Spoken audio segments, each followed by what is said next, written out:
I've been thinking about how we are governed by Creator from the day that we're born, or even the day that we're conceived. We have responsibilities to do on the earth. And I think about how we as humans have to start thinking about changing our ways, changing into something that we are meant to be as human beings. And I think about how climate change is changing the way we behave. And I think we have to be, as humans change, be human change. And rather than climate change, but humans have to change. That's how I see it. When I think about how we are governed by Creator in terms of how we have to do our work, we have our roles, responsibilities. We have an awesome duty to our Mother, the Earth. And that is why we're here on this earth. That's why we're put down here, brought down from the spirit world down to this physical realm, to do our work as governed by Creator. Because if you know your creation stories, you would know what I'm talking about. We all have our creation stories. Everybody has their own creation stories. Everyone is true. Every creation story is true. And I believe that what our own creation stories in the Anishinaabe way is the way that we have been governed by Creator to do our work, to do that, what it is, the important role that we have to do as Anishinaabe people. Use our language, use our spirits that's been given to us, use our nosewind, our Indian names. As we speak to the Creator, we stand and we acknowledge Creator and acknowledge ourselves to Creator every day and lift the water. Every day before we even have a drink, our first coffee, we drink our first drink first. That is our role as responsibilities. We have to think about our water first, because water is the one that gives us life. That's the one and only thing that we really need on this earth is water. Because water is what women carry life within their bodies. The water that we carry within our bodies is what gives us life. And when we think about how we as humans, as women, we have to think about Mother Earth as Mother Earth is also a woman. She carries life within her. And as the water flows, we know that in the springtime the water starts to flow. We know that life will come. Same way women, when water starts to flow, pregnant women, when the 9 months are over, water starts to flow and we know that life is going to come soon. So in every sense of the word, we are all connected to the earth, connected to how we see ourselves. When I think about how the prophecies have always come to us, and I think about the seventh prophet who came to the Anishinaabe people after he gave the clan system teachings to them. The seventh one did not show himself. He went back into the water and said, "You're not ready for me yet. I will come when you are ready." I always think of that because when I walk on the water, I walk in the water, I don't walk on water. Every day I put my feet in the water. In Lake Superior, every time I see a water, I take my shoes off and I walk in the water. Because I remember one time this is part of prophecy, I think, that when after I came out of the water, I heard a voice in the water. And the voice said, "Gishi tame, he weeps in meke kido." I turned around, I didn't know where that voice came from. I looked, there's a big rock on the water, and the water was flapping onto the rock. I listened, and again the words came, "Gishi tame, he weeps in meke kido." And I remembered the prophecy, the prophet that that went back in the water when he said, you're not ready yet. And in this voice, the voice said, Ishitame, it means we are ready. Ishitame means we are ready. Piwibisen when you're ready to listen.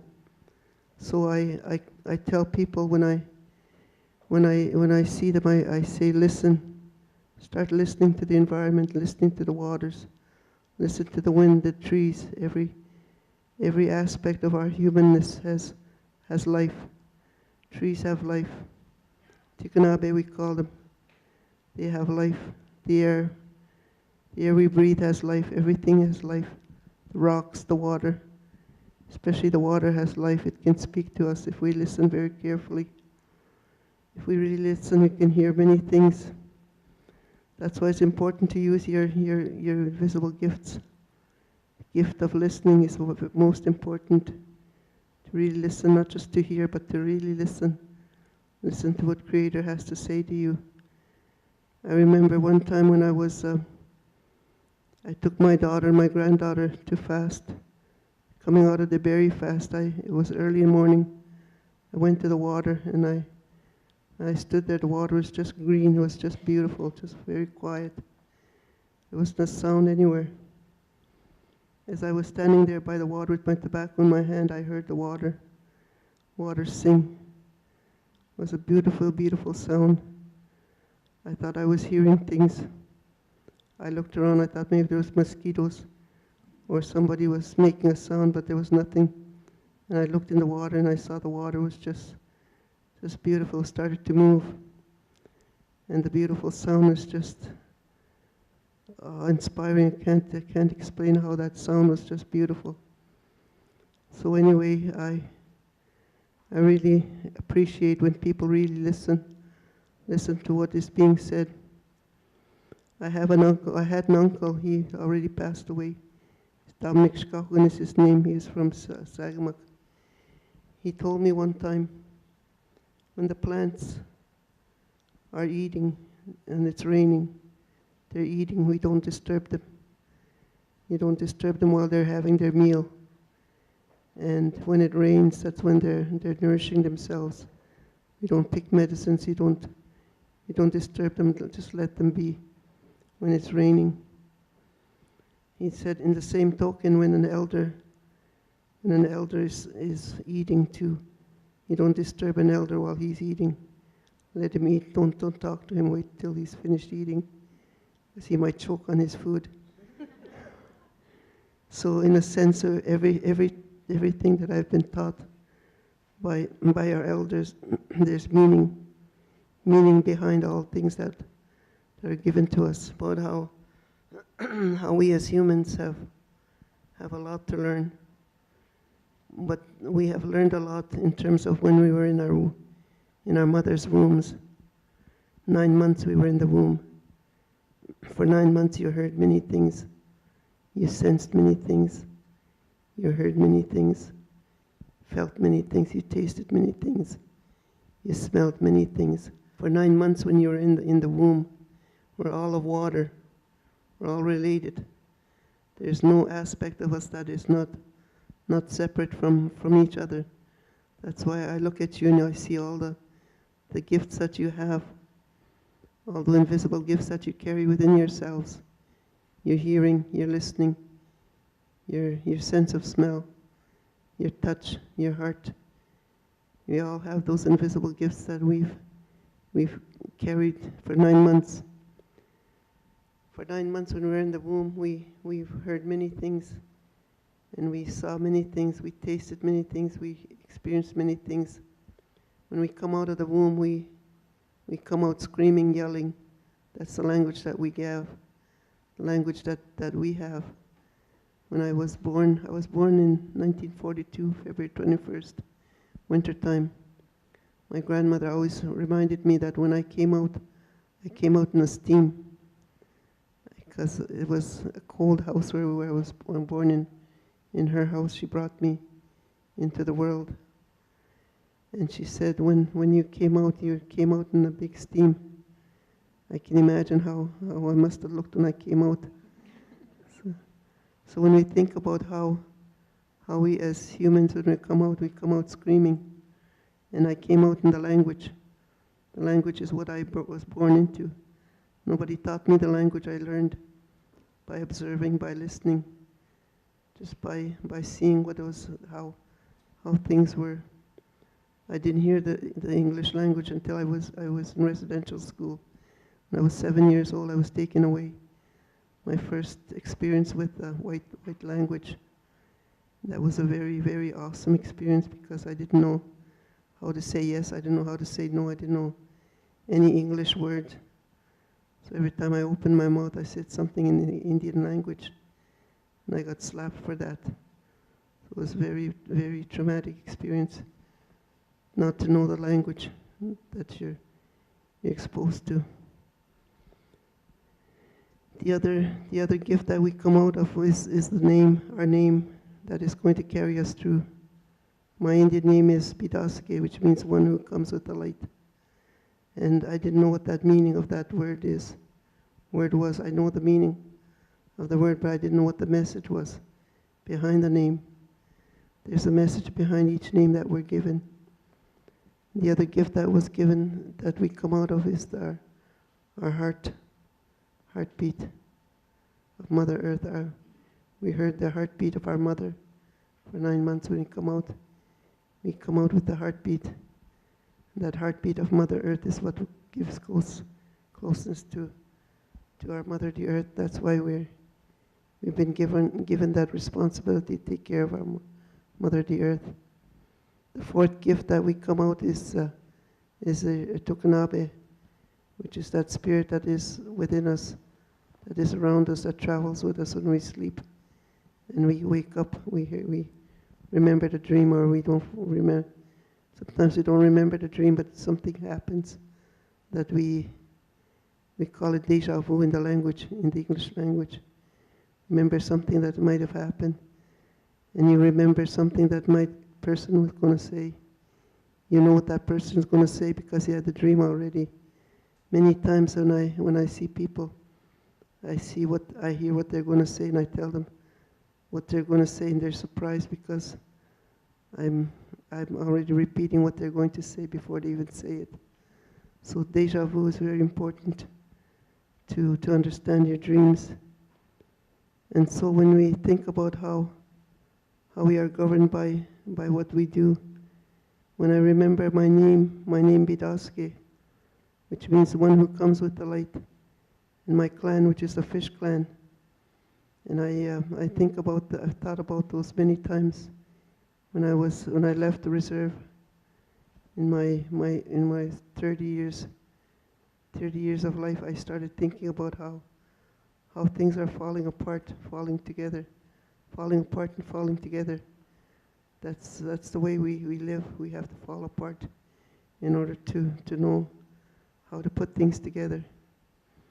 So in my late 30s, I started thinking about how I needed to look at my life.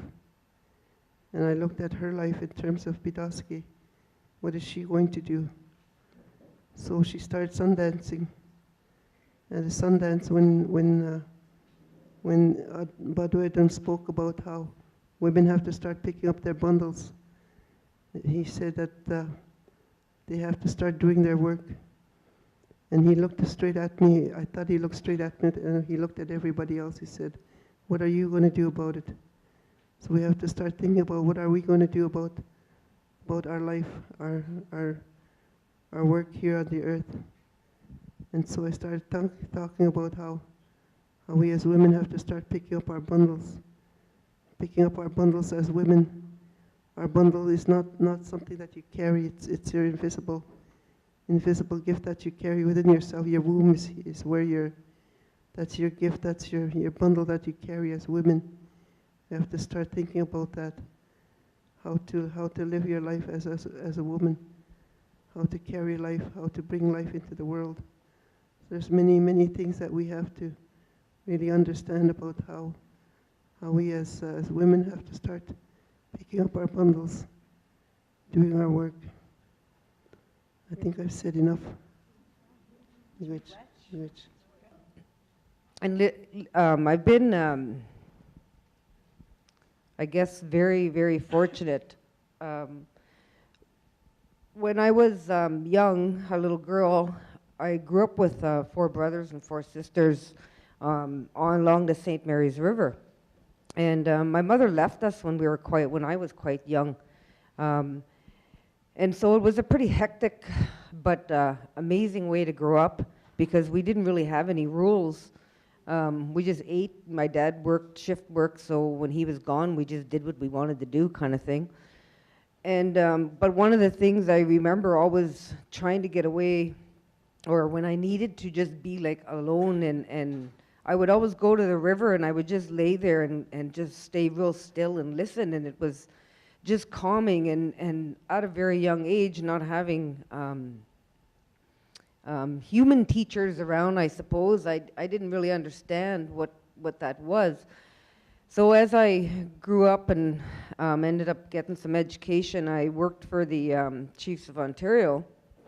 And again, I think I was just very, very fortunate, because when I came on as their environment coordinator, and they had 4 great big binders of environmental issues, resolutions from the chiefs that had environmental issues. So what I did was I separated them all into, here's a water pile, here's a land pile, here's a treaty pile, and here's something that I don't even know what I can do about. So I went to the water pile, and what we did was we accessed, and it was great because Deb was working with Environment Canada at the time, and she had worked with the Chiefs of Ontario doing a little bit of water work, so we just continued that work. And I got to go across Ontario and host meetings with elders and sit and listen to the elders talk about water, the importance of water, the teachings of the water. And what came from all of that was a water declaration. The declaration is the Anishinaabeg, Hongwe, Mskwa-Geezo Water Declaration. And what was great was that, you know, no matter where I was in Ontario learning about the water, the teachings were the same. They did things a little bit differently, but between the Mskwa-Geezo people and the Hongwe people and the Anishinaabeg, the teachings were exactly the same in relation to the water. And and we had heard, I don't know how we had heard that Josephine was doing a water walk. And she was going, this was I think her 5th one, because she was doing the St. Lawrence. And so my daughter and I drove out and met up with them, and we walked with them for a couple days, and then we went up to a meeting in Ottawa. And I think about a year later, Josephine had asked me if I knew anybody up north, because they were planning the 4-direction water walk, if I knew anybody up north that could help with the water in planning this, and where we would get the water. And I mean up north, like not like Barrie, but I mean like up Hudson Bay up north. And so we had a few contacts, and then we just started sending information around, and Debbie Daynard and I started working with Josephine's twin from Algoma University and planning that. So we went on the North Water Walk, and one of the amazing things was when we picked up the water, we ended up getting stuck there for a couple extra days because the weather had changed quickly and it warmed up, so the ground got too soft. And we went up on train, and the trains are like floating on these bogs, so we couldn't get out when we were supposed to, but we ended up coming out on the train. And I remember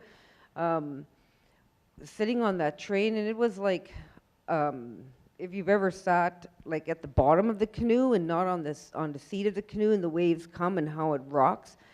And I remember when I went to bed, I was looking inside that little cabin thing that I was in, and I was like, holy man, if this train flips over, how the heck am I going to get out of here? So I was just laying there, and it was like I was rocking inside. If you've ever laid down inside a canoe, it was like that kind of experience. And so I was imagining if if the train fell over to the left, how I would get out the window and be able to get out. If the train fell over to the right, how I'd be able to get down the hall and get out the door. And just imagining all of these things and thinking about that, like relating it to the water so much, because it was just like we were in a canoe and we were actually in a train.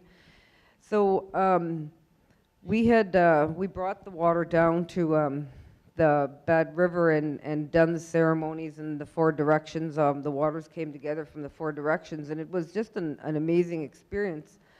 And from there, just being able to, you know, I put my sama down, I make my offerings, and things just seem to come. I've been doing some work with some First Nation communities and talking about it, and I think everybody understands that, you know, the Canadian government system, the provincial regulations, all of their environmental laws just aren't working. Because if they were working, we would have clean water, we would have clean air, and they're not working. And in the experiences that I've gained from working with the elders, we started talking about, well, what were our laws? What did we do prior to contact, but we still need to live in this day and age, and how do we kind of marry those things together in order to sustain the earth and like the lady said earlier, keep the dish clean, but in order to continue to live. So in talking with some of these elders, you know, one of the elders had said the first law is nothing goes in the water. That's, you know, it doesn't have to be codified. You don't need, you know, the whereases and all of those other fancy words that the lawyers come up with. It's just simple. Nothing goes in the water. And even when talking with some elders, they talked about how they had their horses, and they weren't even, the horses were allowed to go to a certain area to get water to feed themselves, but most of the times they wouldn't even allow the horses in the water. The animals that weren't supposed to be in the water, including the humans, weren't allowed inside the water. And I go often into the bush with my grandson and whoever else wants to come along. And the other day we were driving and we were going up, and it was really warm out, but we were going to go up to the creek to see if there's any fish in there. So on our way up, I have a Jeep and my lid was off, and a piece of garbage flew out of the Jeep. So I stopped and I started backing up, and he just turned 6 years old, my grandson, and of course he's like excited and a little wants to get to the creek to fish. So he says, "Oh, no come." I said, "My boy, some garbage flew out. We got to pick it up." And he goes, "Why do you care about the earth so much?" And you know, that really, really made me think, because I never thought of it in that context. It was just, I think it's just something that I was taught that we always did. When my dad used to take us up into the bush as kids, if we seen garbage, we just picked it up. It wasn't, he didn't tell us, it was just something that we just did all the time. And so thinking and telling him, you know, putting the garbage in my pocket, and thinking about this question as I jumped out of the Jeep and went and got the garbage, and thinking, like, why do I care about the earth so much? And how do I explain that to a 6-year-old child? So I just looked at him and I said, "Well, my boy, don't you like to swim?" And he says, "Yeah." And I said, "Don't you like when we go up swimming, it's nice and clean, and there's frogs there and all kinds of other little bugs?" And he goes, "Yeah." And I said, "That's why I love the earth so much, so that you can continue to swim and see all of those beautiful, beautiful little frogs and play with them." And it's just understanding, I think, and he accepted that. He wasn't kind of impatient with me anymore and giving me heck about stopping and picking up garbage, because along the way again, we had stopped and picked up some more garbage that people had thrown out. And thinking about that and how, you know, it's always been a thing. When we go into the bush, I always have bags in the back of my Jeep, and we always end up filling up the bags with garbage and bringing them back out and stopping in at the dump on our way out. I think, you know, at my work level, working and doing the work that I do, working with First Nations people on environmental issues and and trying to explain to people we don't need their laws. We had our own laws. Their laws don't work. So let's pick up our own laws. Let's understand what they are so that we can continue to have a beautiful earth, a clean dish, as it was referred to. And then looking at the individual things that I do without even really thinking that I have to do this stuff. It's just something that, you know, it's almost it's inbred. I'd say a lot of people say it's in the blood, but from hanging around with Josephine, I'd rather say it's in our water, because our water carries those memories from the teachings that I've received, and we have that inside of our system. And if our bodies are made up of 70% water, we can transform ourselves with the water that we drink. And I remember one time we were on a water walk somewhere, and somebody had brought us in some plastic water bottles. We were in a First Nation community, and they didn't have clean drinking water. They couldn't drink out of their water system, so they brought us in water bottles. And I remember one of the water bottles said smart water on it. So I was looking at it, and I nudged Josephine, and I said, check it out. Look, it says smart water. It's going to make me all smart too. And we were laughing, and she was talking about the teachings on how the water can hear what you're saying, can feel what you're saying, and how that transforms, and then how a couple scientists have started to prove that water can transform. And here our ancestors and our people have known this all along, and been doing this all along. So a friend of mine and I decided, I was telling her about these teachings, and so I'm drinking water out of mason jars, because when we were kids, that's what we had. We didn't have fancy sets, and understandably so. There was 9 of us, and we were kind of a little bit rough with no mum around, so the mason jars were a little bit more sturdy. So what we started to do was we started to paint on the jars and teach people to paint on the jars, and then they have their own water jar as opposed to drinking out of plastic. And the water can help transform. So if you're feeling, you know, sad and crabby in the day, you can say miigwech to the water and tell it that it's beautiful and that you love it, and when you drink it, it'll transform the water inside your system and help you have a better day.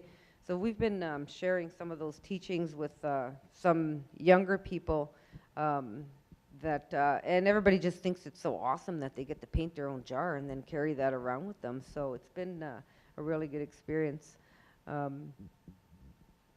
Yeah, so I'll pass it on to my little friend here. Mskwa-Geezo Kwe, Indigenous, Migizi Dodem. My English name is Peltier. I'm from the Wiikwemkong Unceded Indian Reserve on Manitouland Island. I'm 11 years old. I'm in grade 6. When I can, I go down to the lakes, and me and my mom sing the water song.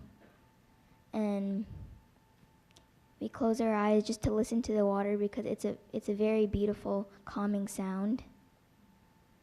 For the past few months, I've been traveling around Mother Earth, talking about climate change, and going to all these meetings.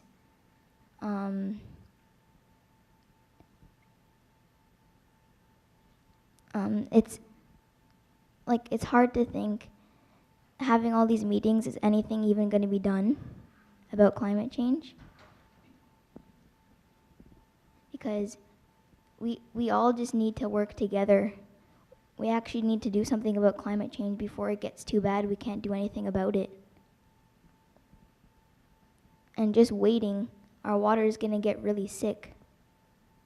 We're not going to be able to drink our water. In Europe, I went to this conference, the Children's Climate Change Conference. There was 64 different countries, and there was at least 2 or 3 kids from each country. And we all talked about what's going on, how climate change is affecting us in our countries, and just to think, it's not just North America where climate change is happening, or just in Canada. It's everywhere. Climate change is affecting our whole planet, and it's affecting the planet in many different ways. And it's really hard on me to think, without that water, none of us would be here. Nothing would be here. Everything, even the planet would probably not even be here. Everything and everyone needs water. And that's why I pray every day for water. And we need to be just really happy to even have just one sip of water every day. Ani bojo, Lynzii Taibossigai Dijnakas, Nangos Kwe Nishnabe Nozwin, Chiging Mino and Omsing Donjaba, Nishnabe Kwe and Dao, Migizi Dodem, Chinendam Mumpi, Miigwech for inviting me here today. I just wanted to express how honored I am to be sitting up here with these awesome Anishinaabe Kweuk and to be in this room with all of you. I'm pretty sure I dreamt this, so I'm feeling pretty good. And I've just been inspired, honestly, by all three of these women, actually four, including Deb. I've been inspired through the work that all of these women are doing, and that's what's led me to do some certain things that I've done. And my passion is involving young people, is involving youth from my community or from anywhere. So young people have so much energy and they have so many gifts. And I think when I was a young person, I didn't really have somebody to help bring those forward in like our good way, in our Anishinaabe ways. So I'm hoping to kind of help our young people do that now. The first initiative I started was called the Love Shkakmakwe Project, Love Mother Earth Project, in my community of Chiging First Nation. And I worked with young people and community members, anybody who really wanted to learn about the environment and what we could do to help raise awareness about the negative aspects of the environment in our community, in our nation, or all across Mother Earth. And I was inspired to start that, to just do it because of our Miss Josephine endowment. I was in a conference kind of similar to this, and I remember her just saying, just do it. You know, if you know that something needs to be done and you can do it, or you know some people that can help you, just do it. So well, it was very grassroots, like we didn't have any funding, and we just kind of went out to like the bingos and set up an information booth, and you know, this is bad, that's happening, and we just shared. Or we organized an Earth Day walk, invited community members to come out and do a big walk with us and just kind of talk about the issues within our community. And at the time, it was in regards to our community not having a recycling center. And we had this massive dump that was, you know, there for 50 plus years. I can remember going with my dad with our big pickup truck and just backing right up to the cliff, like say this is the cliff, and then just throwing all our garbage out. And I remember feeling sad back then. So I think the connection has always been there. And working with the young people that first year was just taking pictures of what that dump looks like and trying to get them to close it or try to get them to help us have a recycling facility within our community. Because what I noticed is the non-native communities next door all had recycling facilities, but we didn't. So I think that was my first introduction of environmental racism and environmental injustices. And I didn't really know that that's what that was, but that's what it was. Other things that we've done is to help start water walks within our area. And that was, again, an inspiration from Miss Josephine Mandamin. And we've done the water walks around Lake Mindamoya within our community for about 5 years now. And working with the women within my community is really awesome and special, and they're also inspirations and teachers for me. And then connecting with more young people within our community. Currently, I'm working with a young girls group called the Chiging Little Sisters Empowerment Project. And what we do with them is connect them to the medicine wheel teachings, connect them to our 7 grandfather teachings, and mainly connecting them to the land, and sharing with them what our roles are as Anishinaabe as best as I can, and if I can't, then I invite elders and local community members, and even young teachers like Autumn. Autumn's come to visit our young girls group, and it's been such an inspiration for our young girls, where some of them have joined us on our water walks now.